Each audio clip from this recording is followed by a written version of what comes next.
ओम पूर्णमदः पूर्णमिदं पूर्णात् पूर्णमुदच्यते पूर्णस्य पूर्णमादाय पूर्णमेवावशिष्यते। ओम शांति शांति शांति। अष्टाध्यायी के 84 सत्रीय अध्यापन सत्र में फिर से एक बार आप सभी लोगों का हार्दिक स्वागत है। जैसा कि हम जानते हैं, यह अध्यापन सत्र अहमदाबाद की सुप्रसिद्ध संस्था महर्षि वेद विज्ञान एकेडमी के उपक्रम से गुजराती भाषा तथा प्राच्य विद्या के सुप्रसिद्ध विद्वान स्वर्गीय प्रोफेसर भोगीलाल सांडेसरा की स्मृति में उनके परिवारजनों के द्वारा प्रायोजित है। आज चतुर्थ चरण का पहला और सतत क्रम में 64वां व्याख्यान है। 21 व्याख्यान के 4 सोपान का आयोजन हमने किया है। हमारे इस आयोजन में थोड़ा सा विस्तार हो रहा है।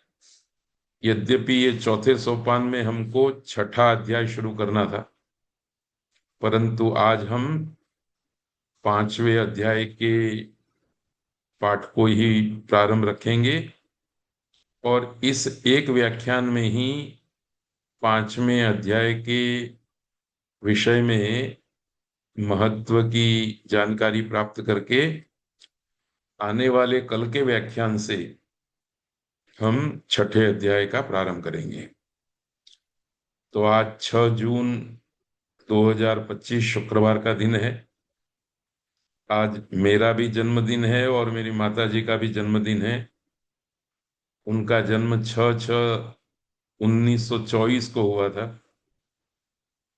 101 वर्ष उन्होंने पूरे कर लिए हैं। आज 102वें वर्ष में प्रवेश किए हैं और बिल्कुल स्वस्थ हैं। तो मैं पाठ प्रारंभ करने से पहले प्रभु का स्मरण करते हुए, माता पिता गुरुजनों का वंदन करते हुए आज के पाठ का प्रारंभ करता हूं।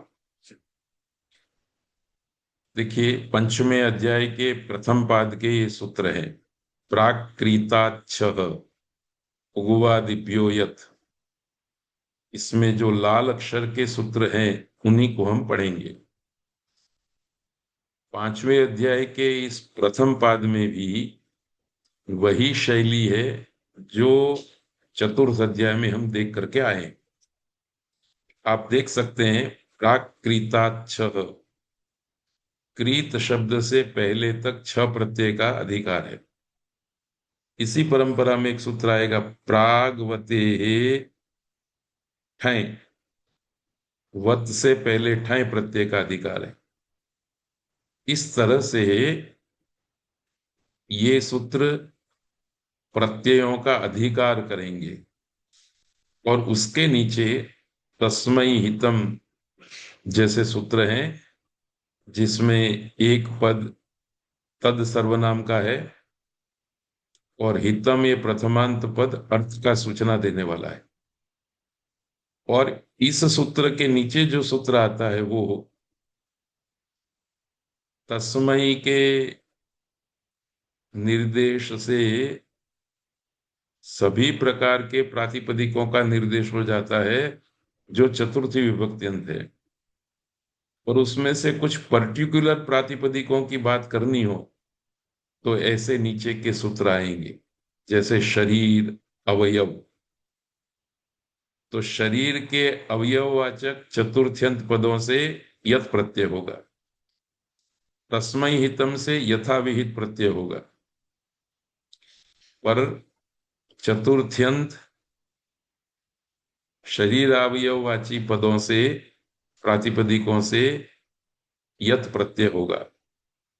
यथाविहित प्रत्यय में जहां प्रत्यय का विधान न किया गया हो वहां अण प्रत्यय हो जाएगा, या फिर प्राक क्रीडा छह से छ का अधिकार आ रहा है तो छ प्रत्यय होगा। और यदि सूत्र में प्रत्यय का निर्देश किया गया है, उच्चारण किया गया है, तो वह प्रत्यय होगा। जैसे शरीरावयवाद यत, इस सूत्र में यत प्रत्यय का उल्लेख है।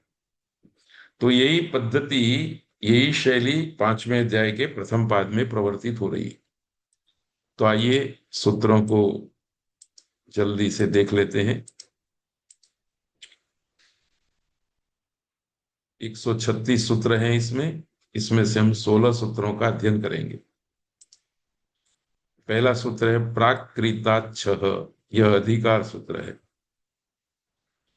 इतः परम तेन क्रीतम, 36वां सूत्र।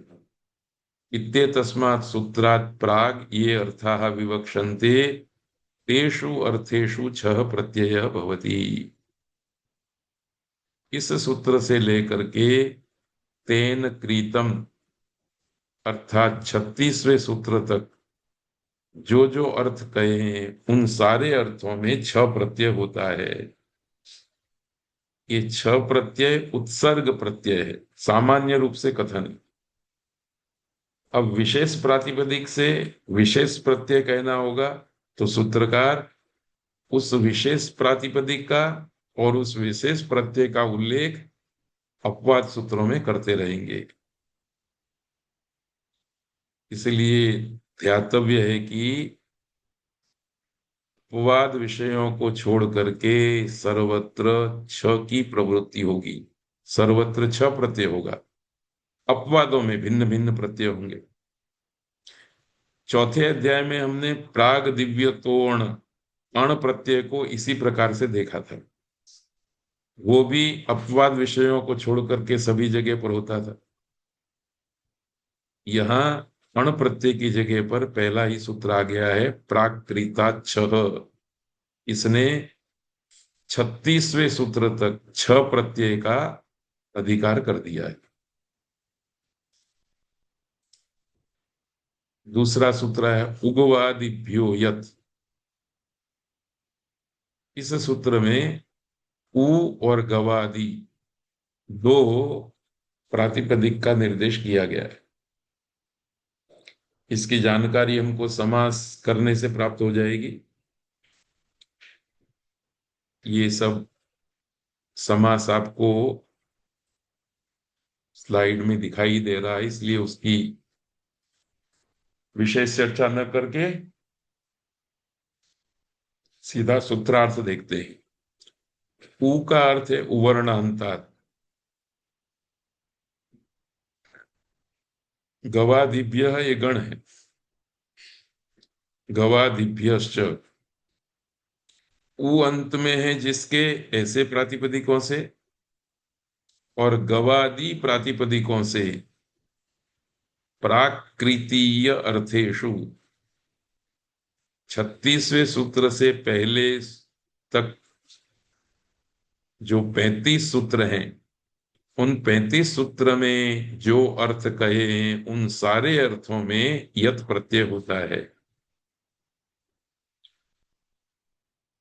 वर्णांत तथा गवादि गणपठित प्रातिपदिकों से प्राकृतीय अर्थात कृत अर्थ से पहले पहले जितने अर्थ कहे हैं, उन सभी अर्थों में यत प्रत्यय होता है। अब एक प्रश्न होता है कि प्राकृतीय अर्थ कौन कौन से हैं। इसकी जानकारी हम कैसे करेंगे? तो देखिए, मैं भी उसकी सूची बना करके आपको दे सकता हूं, पर आपको रीति बताता हूं। हम चले जाएंगे अष्टाध्यायी सूत्र पाठ में। ये प्राकृताच्छः पहला पाद, पहला सूत्र है, और 36वें सूत्र तक हमको जाना है, क्योंकि 37वां सूत्र है वो तेन कृतम है। तो कृत अर्थ से पहले पहले, अर्थात एक इस स्लाइड में और एक इस स्लाइड में जितने भी सूत्र हैं, इन सूत्रों के द्वारा जिन अर्थों का निर्देश किया गया है, उन अर्थों में यत प्रत्यय होने वाला है। तो देखिए, जो प्रथमा विभक्त्यंत पद है वो अर्थ का बोधक है, ऐसी बात भी आपको कही थी। तो तस्मै हितम में हितम शब्द प्रथमांत है। तो हित इस अर्थ में, हित यह एक अर्थ है। फिर आप जो भी सूत्र देखते जाएंगे उनमें जब भी प्रथमांत पद दिखाई देगा, तदर्थम विकृते प्रकृतौ, तदर्थम ये अर्थ है। तदस्य तदस्मिन स्यात् इति, तदस्य और तदस्मिन, ये भी अर्थ है। इसी तरह से और भी सूत्र में जब आप प्रथमांत पद देखेंगे तो उस अर्थ में यत प्रत्यय होता रहेगा। तो ज्यादा अर्थ नहीं है,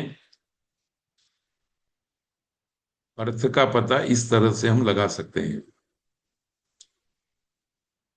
सार पूर्वक कहना, संक्षेप से कहना हो तो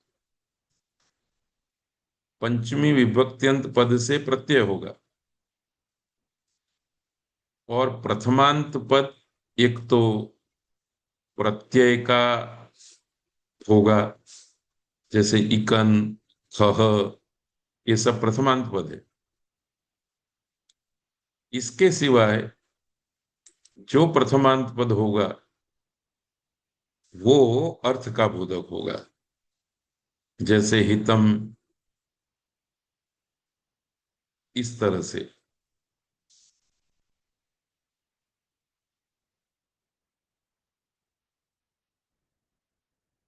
यही पद्धति आगे तक भी चलती रहेगी, पांचवें अध्याय में भी चलती रहेगी। तो देखिए, उवर्णांत वाला शब्द है शंकु। तो शंकवे हितम शंकव्यम दारु, शंकु आकार के लिए जो हितकारी लकड़ी है उसको शंकव्यम दारु कहेंगे। गवे हितम गव्यम हविष्यम, गाय के लिए जो हितकारी है वो गव्य है, यह हविष्य का विशेषण है। ऐसा हविष्य जो गाय का हितकारी है। बस इसी प्रक्रिया से आपको पांचवें अध्याय का पहला पाद पढ़ना है। अब ये सूत्र आया तस्मै हितम। तो तस्मै ये प्रातिपदिक का निर्देश करने वाला सूत्र है। चतुर्थी समर्थात प्रातिपदिकात हितम इत्येतस्मिन् अर्थे, हित ये अर्थ है, यथा विहितम प्रत्ययो भवति। तो चतुर्थी समर्थ प्रातिपदिक से हित अर्थात कल्याण, मंगल, लाभ, इस अर्थ में यथा विहित प्रत्यय हो जाएगा। प्रातिपदिक से जो प्रत्यय कहा है वो हो जाएगा। यदि किसी प्रातिपदिक से कोई प्रत्यय नहीं कहा गया है और वह प्रातिपदिक भी चतुर्थी समर्थ बनता है, तो इस सूत्र से कौन सा प्रत्यय होगा? तो ऊपर हम देख करके आए हैं, अधिकार सूत्र है प्राकृता छह, छह प्रत्यय हो जाएगा। वत्सेभ्यो हितम वत्सीय, वत्स शब्द से हित इस अर्थ में छ प्रत्यय होकर के शब्द बना वत्सीय।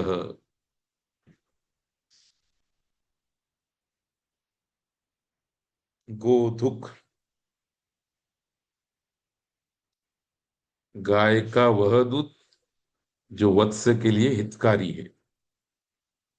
रोगिणे हितम रोगीयम औषधम, रोग के लिए जो हितकारी है, रोगी के लिए जो हितकारी है वो रोगीयम औषधम, वह औषध रोगीय औषध है। गवे हितम गव्यम, देखिए वत्स और रोगी, इन प्रातिपदिकों से कोई विशेष प्रत्यय का विधान नहीं किया गया है, इसलिए छ प्रत्यय होकर के, छ का ई होकर के वत्सीय, रोगीयम, ये शब्द बनते हैं। जबकि गो शब्द से तो यत प्रत्यय का विधान किया गया है। हम दूसरा ही सूत्र पढ़ करके आए, उगवादिभ्यो यत, तो गवादि शब्दों से यत प्रत्यय हो जाएगा कृत अर्थ में, हित अर्थ में, सॉरी। तो गवे हितम गव्यम हविष्यम, इस प्रकार से उत्सर्ग और अपवाद प्रत्ययों की योजना तद्धित प्रकरण की अपनी विशेषता है। चौथे अध्याय में भी हम यही शैली अनेक बार देख चुके हैं, वही इस पहले पाद में अनुसरित की गई है। शरीर अवयवात यत, ये सूत्र कहता है चतुर्थी समर्थात शरीर अवयववाचिनः प्रातिपदिकात् हितम इत्येतस्मिन् अर्थे यत् प्रत्ययः भवति। इस सूत्र में यत् प्रत्यय का उल्लेख किया गया है। यत् प्रत्यय होता है किस अर्थ में? हितम, हित अर्थ में। किससे होता है? चतुर्थी समर्थ प्रातिपदिकों से। कौन से चतुर्थी समर्थ प्रातिपदिक? तो इस सूत्र में शरीरावयव ये शब्द का निर्देश किया गया है, इसलिए सूत्रार्थ होगा चतुर्थी समर्थ शरीर के अवयववाची जो प्रातिपदिक हैं, उन प्रातिपदिकों से हित अर्थ में यत प्रत्यय होगा।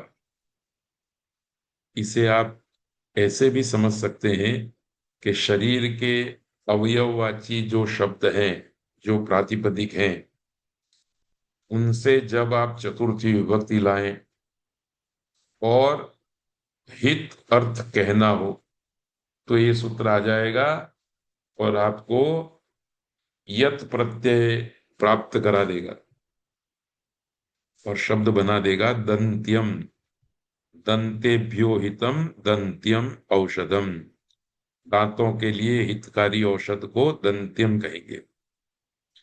दंतेभ्य में बहुवचन रखा है, ये हमारी संस्कृत परिपाटी है। कंठ्यो रसः, कंठाय हितम कंठ्यम, कंठ्याय हितः कंठ्यः, कंठ के लिए जो हितकारी है वह रस कंठ्यो रस। इसी प्रकार से ओष्ठ्यम, नाभ्यम, नस्यम, नस्य का मतलब क्या है? नासिका के लिए हितकारी जो वस्तु होती है वो नस्य है। नासिका शब्द का नस आदेश हो जाता है, इसलिए इसमें आपको नासिका शब्द नहीं दिखाई देगा, पर नासिका शब्द आपको लेना है, चतुर्थी विभक्ति करनी है, हित अर्थ में यत प्रत्यय करना है, और फिर एक सूत्र आएगा, वो सूत्र नासिका के स्थान में नस आदेश कर देगा। ये रूप सिद्धि की प्रक्रिया का हिस्सा। प्रागवतेष्ठैं, अब 18वां सूत्र आया।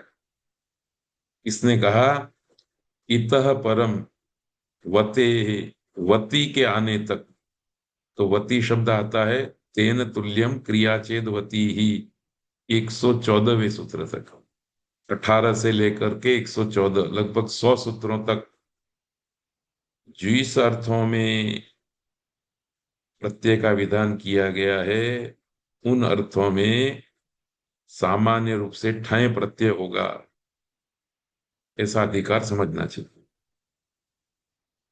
अपवाद होगा तो अलग प्रत्यय होगा, अपवाद नहीं होगा तो ठय प्रत्यय होगा। इसको इस तरह से भी हम कह सकते हैं कि जिन सूत्रों में प्रत्यय का निर्देश किया गया है उन सूत्रों में संकीर्तित प्रातिपदिकों से वह प्रत्यय होगा, और जिन सूत्रों में प्रत्यय का उल्लेख नहीं है, ऊपर से अनुवृत्ति से भी कोई प्रत्यय नहीं आ रहा है, तो ये सूत्र उपस्थित हो जाएगा, कहेगा ठाय प्रत्यय करो। ये फिर से मैंने एक बार आपको वही शैली बता दी। उदाहरण है तेन कृतम, तेन तृतीय विभक्ति एक वचन, कृतम प्रथमा विभक्ति एक वचन। कृतम ये अर्थ है, तेन ये प्रातिपदिक का विशेषण है। तेन इति तृतीया समर्थात् प्रातिपदिकात् कृतम इत्येतस्मिन् अर्थे यथा विहितम ठयादयः प्रत्यया भवन्ति। तृतीया समर्थ प्रातिपदिक से क्रीत, क्रीत मतलब खरीदा हो, इस अर्थ में यथाविहित प्रत्यय होते हैं। सप्तत्याकृतम साप्ततिकम, सप्तति अर्थात 70 रुपया, उससे जो खरीदी हुई वस्तु है उसको साप्ततिकम कहेंगे।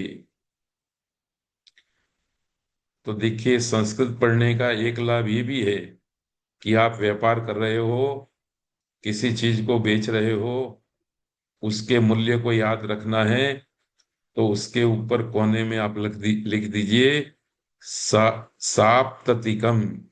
तो आपको पता चल जाएगा कि इसकी परचेज वैल्यू 70 रुपये। आशितिकम, नैष्टिकम, पाणिकम, पादिकम, सुनिष्ठ, पर्ण और पाद, ये सारे शब्द रुपयों के वाचक हैं। उनसे जो खरीदी हुई वस्तु है उसके लिए ये नाम तैयार होते हैं। ध्यान रखना है कि प्रागवते ठय प्रत्यय से लेकर के, सूत्र से लेकर के यहां तक 13 प्रत्यय कहे गए हैं। उनमें ठय, ठक, ठन, यत आदि है। ये बात मैं इसलिए कह रहा हूं कि ठय में भी ठ प्रत्यय है, ठक में भी ठ प्रत्यय है, ठन में भी ठ प्रत्यय है, पर इस ठ में य इत संज्ञक वर्ण लगाया है, इस ठ में क इत संज्ञक वर्ण लगाया है, इस ठ में न इत संज्ञक वर्ण लगाया है। इन इत संज्ञक वर्णों के कारण अलग अलग विधि प्राप्त होंगे। य और क के कारण आदि अच को वृद्धि हो जाएगी। न की संज्ञा होने से आदि अच को वृद्धि नहीं होती है। य, क और न, इनके आधार पर जो स्वर व्यवस्था कही गई है, वो स्वर व्यवस्था भी वहां लागू पड़ेगी। इन्हीं प्रत्ययों के आधार पर यदि स्त्री प्रत्यय की व्यवस्था की गई है तो वो भी लागू पड़ेगी। ठय प्रत्यय से स्त्री प्रत्यय की अमुक व्यवस्था की है तो वो लागू पड़ेगी, जो ठक को नहीं लागू पड़ने वाली है। ठक को निर्देश, ठक का निर्देश करके स्त्री प्रत्यांत प्रत्यय का विधि किया गया है, तो वो ठन को लागू नहीं होगा, ठय को लागू नहीं होगा। इस तरह से आचार्य पाणिनि ने रूप सिद्धि प्रक्रिया में प्रकृति से जुड़ने वाला वर्ण ध्वनि एक ही रहेगा सब जगह पर एक जगह पर एक य की संज्ञा वाला होगा, ठ के स्थान में इक हो जाता है, ठसी एक। ठ के स्थान में होने वाला इक णित होगा, ठ के इस ठ के स्थान में होने वाला इक कित होगा, इस ठ के स्थान में होने वाला इक नित होगा।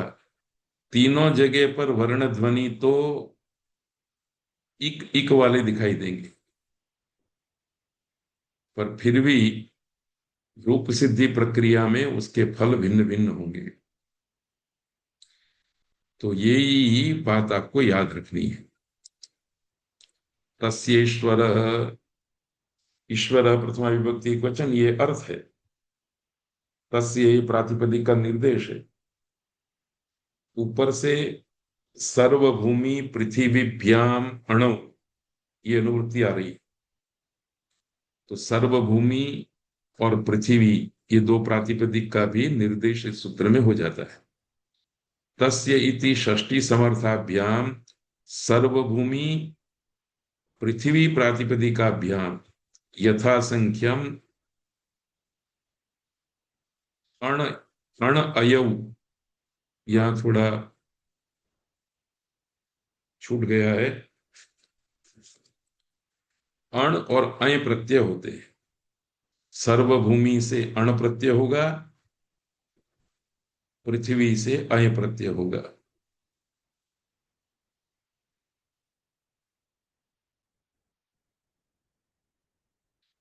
सर्वभूमे ईश्वर सार्वभौम। सर्वभूमि का जो ईश्वर है, स्वामी है, मालिक है, वो सार्वभौम। पृथिव्या ईश्वर पार्थिव। तो राजा को पार्थिव क्यों कहते हैं? क्योंकि वो पृथ्वी का ईश्वर है, पृथ्वी का स्वामी। तो इस प्रकार से पार्थिव शब्द का वास्तविक अर्थ जानना हो तो ये सूत्र पढ़ना पड़ेगा। तत्र विदित इति च। इतना ही नहीं, इसी पार्थिव शब्द का और भी अर्थ है। कौन कौन सा अर्थ है उसको जानने के लिए भी ये तद्धित प्रकरण उपयोगी होता है। ये सूत्र आकर के कहता है, तत्र इति सप्तमी समर्थाभ्याम सर्वभूमि पृथ्वी शब्दाभ्याम यथा संख्यम अण अयौ प्रत्ययो भवतः विदितः इत्येतस्मिन् अर्थे। ऊपर स्वामी अर्थ में कहा था, इसमें विदित अर्थ में कहा। अर्थ भेद है, प्रत्यय वही का वही है, प्रकृति भी वही की वही है। तो सर्वभूम विदितः सार्वभौम, सभी जगह पर जो विदित मतलब जाना हुआ है उसको सार्वभौम कहते हैं। पृथिव्याम विदितः पार्थिव, पृथ्वी में जो जानी हुई वस्तु है उसको पार्थिव कहते हैं। तो पार्थिव पृथ्वी शब्द से अय प्रत्यय होकर के बना है। इस सूत्र ने विदित अर्थ में ये शब्द बनाया, ऊपर वाले सूत्र ने ईश्वर अर्थ में बनाया। ईश्वर अर्थ में बनने के समय में तस्य, ये षष्ठी समर्थ प्रातिपदिक रखना पड़ेगा। तस्य षष्ठी समर्थ प्रातिपदिक रखना पड़ेगा, सर्वभूमे है। और विदित इस अर्थ में तत्र सप्तमी समर्थ प्रातिपदिक रखना पड़ेगा, सर्वभूमौ। ये ध्यान देने की बात है। सर्वभूमि शब्द से सप्तमी विभक्ति लाएंगे, विदित अर्थ की विवक्षा करेंगे, इस सूत्र से अण प्रत्यय हो जाएगा, शब्द बनेगा सार्वभौम। सर्वभूमि शब्द से षष्ठी विभक्ति लाएंगे तो विदित के अर्थ की विवक्षा करने पर भी प्रत्यय नहीं होगा। ईश्वर इस अर्थ की विवक्षा करेंगे तो तस्य ईश्वर है, इस सूत्र से ईश्वर इस अर्थ में अण प्रत्यय हो जाएगा और शब्द बनेगा सार्वभौम। लोक सर्वलोकाठय, एक शब्द है लोक, दूसरा शब्द है सर्वलोक। उन दो शब्दों के लिए इस सूत्र से ठय प्रत्यय का विधान किया गया।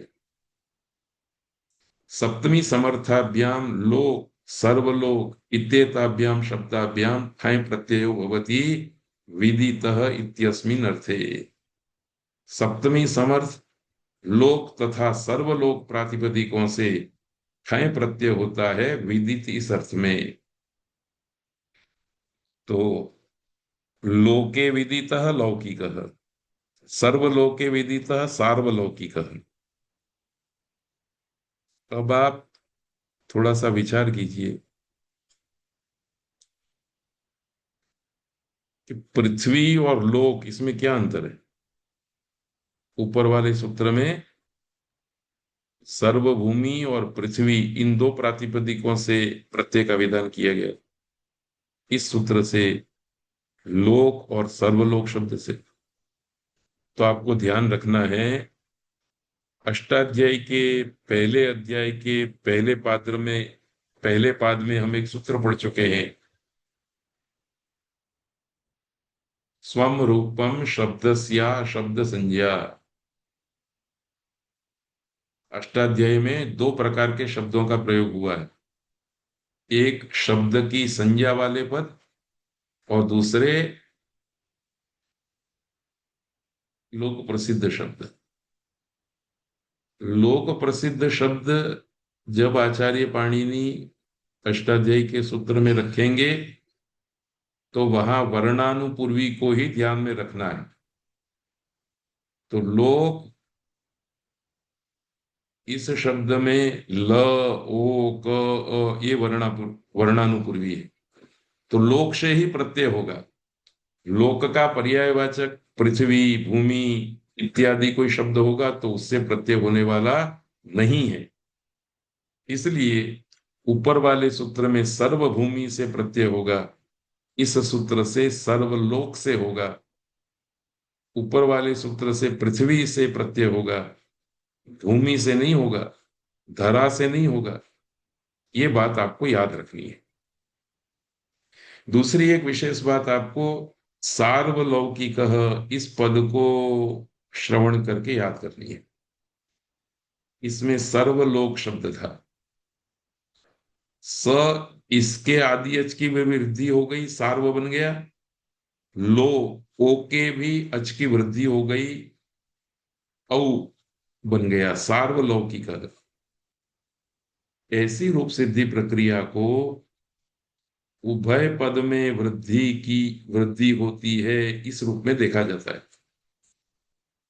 उभय पद में वृद्धि करने वाले सूत्र आगे आएंगे, उनको हम पढ़ेंगे। अभी तक हमारे सामने जितने भी तद्धित प्रत्यांत रूप आए, उसमें आदि अच को वृद्धि की बात बारंबार देखी हमने। वसुदेव का वासुदेव, पृथ्वी का पार्थिव, सर्वभूमि का सार्वभौम, सर्व का सार्व हो गया। ये पद आपकी नजर में आज हमारे इस पाठ की दृष्टि से पहली बार आया है, जो सार्वलौकिक है। इसमें सर्व में भी आदि अच में वृद्धि हो गई, लौकिक इस पद के भी आदि अच को वृद्धि हो गई। तो ये एक विशेष बात है। किस सूत्र से हुई, ये सूत्र हम आने वाले पाठों में पढ़ेंगे। तद अर्हति, तद द्वितीय विभक्ति एकवचन, अर्हति ये क्रिया, अर्हति ये अर्थ है। द्वितीय समर्थ प्रातिपदिक से अर्हति इस अर्थ में यथाविहित प्रत्यय होते हैं। श्वेत छत्रम अर्हति, श्वेत छत्रिगः। यहाँ श्वेत और छत्र दो शब्द है, पर वृद्धि एक ही जगह पर हुई है, श्वेत। छत्र में वृद्धि नहीं हुई। अन्यत्र प्रायः उभय पद में वृद्धि नहीं होती है, आदि अच में ही वृद्धि होती है। विशेष कुछ उदाहरण हैं जिनमें उभय पद में वृद्धि होती है। वस्त्र युग्मम अर्हति इति वास्त्र युग्मिकः। इसका भाषिक प्रयोग भी बहुत अद्भुत है। एक आदमी वस्त्र की जोड़ी के योग्य है तो उसको वास्त्र युग्मी कहेंगे। विवाह आदि संस्कारों के अवसर पर हम व्यवहार करते हैं। किसी को अकेली साड़ी दे दी जाती है, किसी को अकेली धोती दे दी जाती है।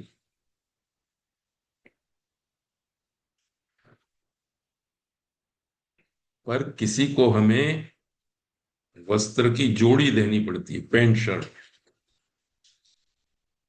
तो यह हमारा स्वजन पैंट शर्ट का अधिकारी है, पैंट शर्ट को प्राप्त करने योग्य है व्यवहार में। ऐसे व्यक्ति के लिए हम शब्द प्रयोग करेंगे वास्त्र युग्मिकः अयम अस्माकं स्वजनः। तो तथित प्रकरण की यही मजा है कि वर्तमान संदर्भ के बहुत सारे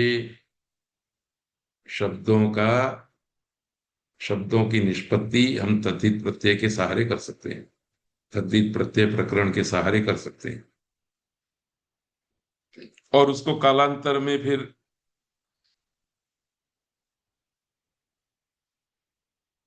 रूढ़ भी बना सकते हैं। ये काम हमारा है, तब संस्कृत भाषा जीवंत है, इसकी प्रतीति लोगों को होगी। तो सामर्थ्य है हमारे पास, पर हम उसका उपयोग नहीं कर रहे। दंडादिभ्यः दंडादिभ्यः प्रातिपदिकेभ्यः यत् प्रत्यय भवति तद अर्हति इत्येतस्मिन् अर्थे। दंड आदि शब्दों से भी यत् प्रत्यय होता है, तद अर्हति, तद मतलब द्वितीय समर्थ प्रातिपदिक से, अर्हति मतलब योग्य है इस अर्थ में। दंडम अर्हति दंड्यः, जो व्यक्ति दंड के योग्य हो वो दंडम अर्हति दंड्यः। मुसलम अर्हति मुसल्यः, मूसल, गुजराती में जिसको सामेला बोलते हैं वो है। कुछ लोग छोटे छोटे दंड से नहीं मानते, छोटे छोटे यष्टि या लकड़ी के टुकड़े से दंड देने पर सुधरते नहीं है, तो उनके लिए फिर मुसल का प्रयोग किया जाता है। तो ऊपर से ठक का अधिकार था, तो सामान्य रूप से ठक प्रत्यय होना चाहिए था, पर इसी सूत्र में ऊपर से अनुवृत्ति आ रही है यत की। तो ठक प्रत्यय सर्ग शास्त्र था, यत प्रत्यय अपवाद है, तो यहां यत प्रत्यय हो गया। जो ये सूत्र नहीं बनाया होता तो ठक प्रत्यय हो जाता था। तेन निर्वृत्तम, यह एक और सूत्र आया। निर्वृत्तम अर्थ है और तेन ये प्रातिपदिक का निर्देश है। ऊपर से कालात की अनुवृत्ति भी आ रही है। आपको ध्यान रखना है कि कालवाचक शब्दों से भी इस अध्याय में बहुत सारे सूत्र प्रत्ययों का विधान करते हैं। इस बात की जानकारी भी आपको अष्टाध्यायी के सूत्रों से होगी। आपके पास अष्टाध्यायी का पुस्तक अथवा ये स्लाइड होना इसीलिए जरूरी है, जैसे हमने अभी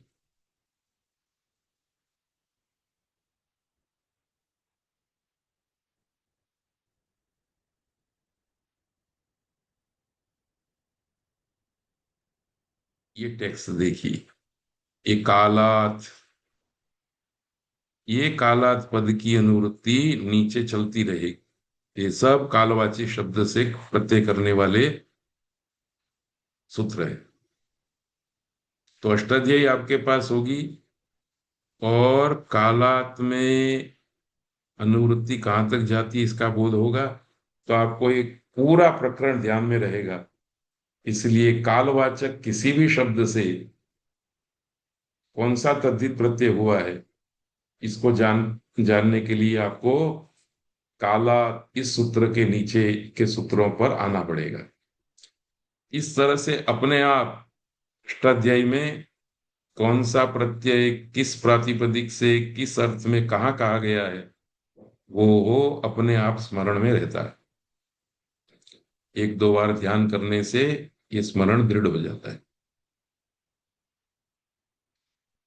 तो तृतीया समर्थ कालवाचक प्रातिपदिक से निर्वृत्त अर्थात बनाया गया, निवृत्त कर दिया गया, उस अर्थ में ठाई प्रत्यय होता है। अहना निर्वृत्तम आहनिकम, एक दिवस में जिसको पूरा कर दिया गया वो आहनिक है। आर्धमासिकम, यहां पर भी उभय पद में वृद्धि हुई है। नहीं, यहाँ तो मासिक में मास शब्द वृद्धि वाला ही है। अर्धमासेन निवृत्तम आर्धमासिकम, संवत्सरेण निवृत्तम सांवत्सरिकम। अब देखिए, कुछ उपाधि एक वर्ष में प्राप्त की जाती है, कुछ ग्रंथ एक वर्ष में पढ़े जाते हैं, कुछ ग्रंथ 2 वर्ष में। तो आप ग्रंथ पढ़ने का काम एक वर्ष में निवृत्त कर लेते हैं तो वो कार्य सांवत्सरिकम कहाएगा। इस तरह से इन शब्दों का प्रयोग आप विचार सकते हैं। तम अधिष्टो भूतो भृतो भूतो भावी। तम द्वितीय विभक्ति एक वचन।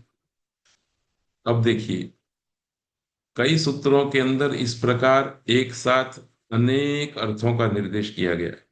अधिष्ट, धृत, भूत, भावी, ये सब प्रथमांत पद हैं जो अर्थ का निर्देश करने वाले।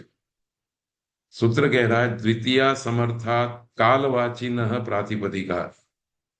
काल के वाचक प्रातिपदिक होने चाहिए और उनसे द्वितीय विभक्ति आई हुई होनी चाहिए। तो अधिष्ट, भृत, भूत, भावी, इन अर्थों में यथाविहित प्रत्यय होता है। अधिष्ट का मतलब है सत्कार पूर्वक का व्यापार। भृत का अर्थ है खरीद लिया गया, जिसका मूल्य भर दिया गया है वो भृत। भूत, बीत चुका जो है, और भावी जो होने वाला है। मासम अधिष्टो मासिको अध्यापक। एक महीने में जिसका सत्कार किया जाना है, ऐसे अध्यापक को मासिक अध्यापक कहें। 30 दिन पढ़ा लिया, रोज रोज वेतन दे करके सत्कार नहीं किया, पर महीना पूरा होते ही उसके हाथ में वेतन का चेक दे दिया, तो मासम अधिष्ट, मास पूरा होने पर जिसका सत्कार किया गया है, उस अध्यापक को मासिक अध्यापक कहते हैं। ऐसे ही मासम भृतो मासिक, मासम भूतो मासिको व्याधि ही, इस तरह से ये शब्द बनते हैं। मास शब्द से मासिक बनाने में ठय प्रत्यय हुआ, ठ को ईक हो गया, और य के कारण आदि अच को वृद्धि हो गई। मास शब्द वैसे ही वृद्धि संज्ञक है, इसलिए वृद्धि संज्ञा का प्रभाव नहीं पड़ेगा, पर स्मरण तो हमको कर ही लेना है। ये सूत्र थोड़ा, और इसके आगे के दो सूत्र ध्यान से पढ़ने जैसे, क्योंकि इनका व्यापक प्रयोग होता है। तेन तुल्यम क्रिया चेदवती ही, तेन इति तृतीया समर्थात प्रातिपदिकात् तुल्यम इत्येतस्मिन् अर्थे वती ही प्रत्ययो भवति। यत्तत्तुल्यम क्रिया चेतसा भवति। किसी भी व्यक्ति की तुलना वजन से हो सकती है, लंबाई से हो सकती है, वंश से हो सकती है, कलर से हो सकती है, विद्या से हो सकती है, अनेक वस्तुओं से हो सकती है। पर इस सूत्र ने तुलना के लिए क्रिया को मर्यादित किया। तो तृतीया समर्थ प्रातिपदिक से समान क्रिया यदि है, तुल्य क्रिया यदि है, तो इस अर्थ में वती प्रत्यय होता है। ब्राह्मणेन तुल्यम क्रिया ब्राह्मणवत अधीते। इसमें वस्त्र आदि का ध्यान नहीं रखा है, शरीर के दुबले पतले का नहीं, जनोई धारी बिन जनोई धारी उसका नहीं, क्रिया की बात है। ब्राह्मण के समान पढ़ने की क्रिया जिसकी है, उसके लिए ब्राह्मणवत अधीते, राजवत अनुशास्त्री। तो एक बात आपको याद रखनी है कि वत प्रत्यांत शब्द जब भी आएंगे, उसमें एक पक्ष है तत्तुल्यम क्रिया चेत वती ही, क्रिया की तुलना बताने के लिए वत प्रत्यय आता है। दूसरा, इसी के नीचे ये सूत्र है महत्व, तत्र तस्येव, तत्र इति सप्तमी समर्थात, तस्य इति षष्ठी समर्थात च प्रातिपदिकात इवार्थे वती प्रत्यय भवति। इव अर्थात के समान, इस अर्थ में भी वत प्रत्यय होता है। उसके लिए सप्तमी समर्थ प्रातिपदिक हो सकता है या षष्ठी समर्थ प्रातिपदिक हो सकता है। सप्तमी समर्थ प्रातिपदिक प्रायः दिशावाचक और कालवाचक होंगे। मथुरायाम इव मथुरावत, और षष्ठी समर्थ प्रातिपदिक प्रायः संबंधी वाचक, मनुष्य, गुरु, आचार्य वगैरह वगैरह। देवदत्तस्य इव देवदत्तवत्, मथुरायाम इव मथुरावत्। अब थोड़ा सूक्ष्मता से आप विचार करेंगे तो याद रखना है, मथुरा के समान, मथुरा में जैसे एक मंदिर है वैसा ही एक मंदिर अहमदाबाद में है, तो उस मंदिर के लिए हम कहेंगे मथुरावत भवनम। मथुरा में जैसा है ऐसा ही ये भवन यहाँ है। पर मथुरा की जो समृद्धि है वैसी ही समृद्धि अहमदाबाद की है, इस बात को बताना है तो हम मथुरा शब्द को षष्ठी विभक्ति में ले जाएंगे, और मथुरायाः इव मथुरावत समृद्धम नगरम, मथुरा की तरह समृद्धि रखने वाला यह शहर।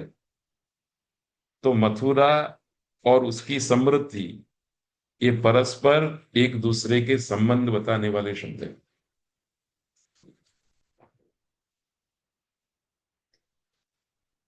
ऐसी स्थिति में षष्ठी समर्थ से भी वत प्रत्यय हो जाएगा, पर अर्थ बदल जाएगा। जब हम सप्तमी समर्थ से मथुरायाम ये वो मथुरावत शब्द का प्रयोग करेंगे तो उसका अर्थ होगा जैसा मथुरा में है ठीक उसी प्रकार का अहमदाबाद में। षष्ठी समर्थ से मथुरा शब्द से वत प्रत्यय करेंगे तो अर्थ होगा मथुरा में जैसे समृद्धि है, जैसे खाना पीना मिलता है, जैसी रोड सड़कें हैं, ऐसा ही उसी के समान रोड सड़कें अहमदाबाद में। तो षष्ठी समर्थ संबंध को लेकर के ईव अर्थात समानता बताएगा, और सप्तमी समर्थ अधिकरण को लेकर के समानता का अर्थ बताएगा। ये सूक्ष्म अर्थ भेद हमारे ध्यान में रहना चाहिए। एक ये सूत्र है, ये भी ध्यान पूर्वक देखना है। तस्य भावस्त्वतलौ, भाव प्रथमा विभक्ति एक वचन का ये अर्थ है। तस्य से प्रातिपदिक का विभक्ति निर्देश किया गया है, और त्वतलौ प्रत्यय है, दो प्रत्यय है, एक सूत्र से ही एक साथ दो प्रत्यय गए। षष्ठी समर्थ प्रातिपदिक से भाव इस अर्थ में त्व और तल प्रत्यय होते हैं। षष्ठी समर्थ प्रातिपदिक कौन है तो उसका निर्देश नहीं किया है, इसलिए सामान्य रूप से किसी भी प्रातिपदिक को आप ले आओ और षष्ठी विभक्ति उससे जोड़ दो और विवक्षा करो कि भाव अर्थ में हमें शब्द बनाना है, तो ये सूत्र आकर के त्व और तल दो प्रकार के प्रत्ययों की व्यवस्था देगा। आप चाहो तो त्व प्रत्यय कर लो, आप चाहो तो तल प्रत्यय कर लो। षष्ठी समर्थ प्रातिपदिक से भाव अर्थ में त्व और तल प्रत्यय होते हैं। मनुष्यस्य भावः मनुष्यत्वम्, मनुष्यस्य भावः मनुष्यता। तल प्रत्यय हमेशा जब हो जाता है तो स्त्रीलिंग में प्रयुक्त होता है, ये बात भी ध्यान पात्र है। और त्व जो है वो नपुंसकलिंग में रहता है। तो मनुष्यस्य भावः मनुष्यत्वम्, सत्यस्य भावः सत्यत्वम्, जनस्य भावः जनत्वम्, जलस्य भावः जलत्वम्। दुनिया भर में जितने भी पदार्थ हैं उन सारे पदार्थों से भाव अर्थ में त्व और तल प्रत्यय होते हैं। वैयाकरणों का जो दर्शन है उस दर्शन के आधार पर ये त्व और तल प्रत्यय पदार्थ में रहे हुए उस नित्य गुण का बोध कराते हैं, जो कभी मरता नहीं है, जो नित्य है और जो होनी अनिवार्य है। मनुष्य में मनुष्यता होनी चाहिए, पशु में पशुता होनी चाहिए, अग्नि में उष्णता होनी चाहिए, इत्यादि।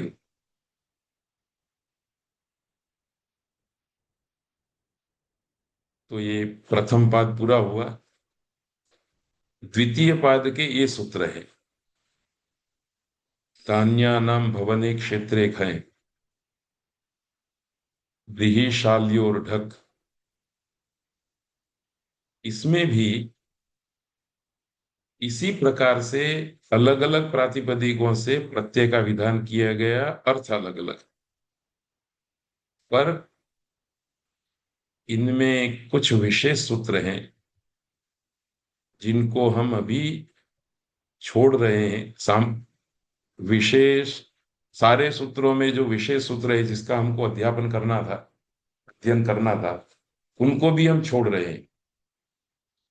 उसके पीछे का कारण ये है कि आगे हम छठा सातवां अध्याय पढ़ेंगे, तब रूप सिद्धि की प्रक्रिया में ये सूत्र आकर के हमको प्रत्यय ला करके देंगे और प्रकृति भाग में परिवर्तन करने के लिए अंगस्य के अधिकार में हमको अनिवार्य रूप से जाना पड़ेगा।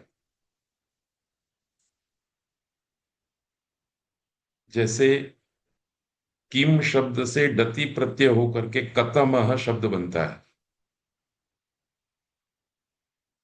कतमह आपने सुना होगा। तो किम का क हो गया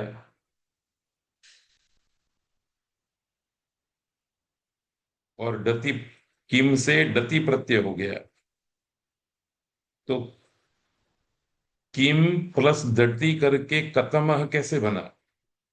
इसकी रूप सिद्धि प्रक्रिया हमको सातवें अध्याय के सूत्रों से मिलेगी। तो अभी हम इन सूत्रों को दिखा करके ही आगे बढ़ जाते हैं। इनमें से किसी भी सूत्र को हम पढ़ेंगे नहीं, पढ़ाएंगे नहीं। ऐसे ही देखो, एक सूत्र है, तदस्यास्ति अस्मिन् इति मतु धनम अस्य अस्ति इति धनवान, इत्यादि शब्द इससे बनते हैं। तो हम कालांतर में ऐसे सूत्र, जो विशिष्ट सूत्र है, उनका विमर्श करते रहेंगे। इसलिए क्षमा प्रार्थना के साथ दूसरे पाद को भी हम केवल मात्र देख करके आगे बढ़ते हैं। अत इनी ठनऊ, अकारांत प्रातिपदिक से इनी और ठन प्रत्यय होते हैं। अस्य अस्ति इति, इस अर्थ में अस्य अस्ति इति ये मतुक का अर्थ है।